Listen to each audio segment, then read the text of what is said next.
এমন মেয়েকে কখনো বিয়ে করবেন না যেই মেয়ে বিয়ের আগে 10 জায়গায় প্রেম করে বেড়ায়, যার ঘাটে নষ্টামি করে বেড়ায়, যেই মেয়ে বিয়ের আগে তার ইজ্জত বিলীন করে দেয়। এমন মেয়েকে বিয়ে করবেন না যেই মেয়ের ইজ্জতটা তার কাছে একটা টিস্যুর মতো, যে যেমন ভাবে চায় তেমন ভাবে ইউজ করে। আর এমন মেয়ে কখনো বংশগত মেয়ে হতে পারে না, ঠিক কিনা বলেন?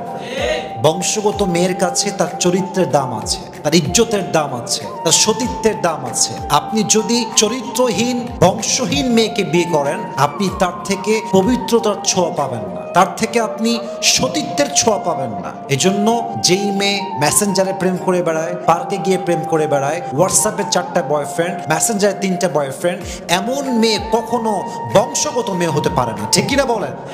এজন্য বিয়ে করবেন অলওয়েজ বংশগত মেয়েকে দেখে, যার বংশ ভালো, যার আপব্রিঙ্গিংটা ভালো, যার লালন পালন ভালো হয়েছে, সেই আপনাকে একটা সুস্থ সন্তান দিবে, সে আপনাকে একটা সুস্থ পরিবার দিবে, ঠিক কিনা বলেন?